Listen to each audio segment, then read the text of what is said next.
BNSP adalah satu-satunya lembaga yang diakui pemerintah Indonesia untuk memberikan sertifikasi kompetensi kerja yang berlaku secara nasional. Kalau kamu mau naik gaji atau pindah kerja, ini adalah bukti nyata kemampuan kamu yang nggak bisa dibantah siapapun karena sudah distandarkan. Berbeda dengan sertifikat kursus biasa, sertifikat BNSP menggunakan standar kompetensi kerja nasional Indonesia yang sudah disesuaikan dengan kebutuhan industri. Jadi ujian yang kamu jalani beneran mengukur kemampuan melalui 3 aspek yaitu pengetahuan, keterampilan, dan sikap, jadi bukan cuma teori. Yang bikin sertifikat BNSP istimewa adalah pengakuannya lintas sektor.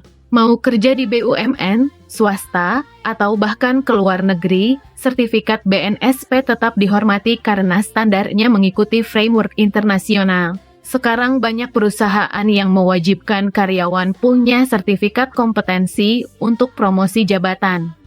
Tanpa sertifikat BNSP, kamu bakal bertahan di posisi yang sama meskipun skill kamu bagus. Investasi untuk mendapatkan sertifikasi BNSP sebanding dengan peluang karir yang bakal terbuka lebar.